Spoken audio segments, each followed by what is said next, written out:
সুইজারল্যান্ডের বরফে ঢাকা এক পাহাড়ি গ্রামে এক পুরনো কাঠের কটেজে এসে ওঠে এক তরুণী, ফ্লোরা। তাকে সাবধান করা হয়েছিল, তৃতীয় ঘরটা কখনো খুলতে নেই। তবু কৌতূহল তাকে টানল আয়নার সামনে।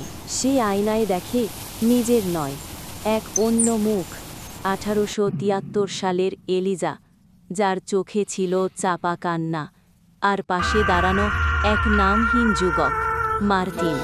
তাদের প্রেম মৃত্যু দিয়ে শেষ হয়নি, বরং বন্দী হয়ে আছে আয়নার ফ্রেমে, সময়ের গোঘরে। ফ্লোরা বুঝতে পারে সে শুধু ঘর নয়, খুলে ফেলেছে এক অভিশপ্ত অতীত। এক শিশু, মায়া, যখন খুঁজে পায় আয়নার টুকরো, আবার শুরু হয় ছায়ার পদচারণা। শেষে নদীর ধারে মায়া ছুঁড়ে ফেলে দেয় শেষ টুকরোটা, কিন্তু জলে ভেসে ওঠে এক প্রতিচ্ছবি, ফ্লোরা।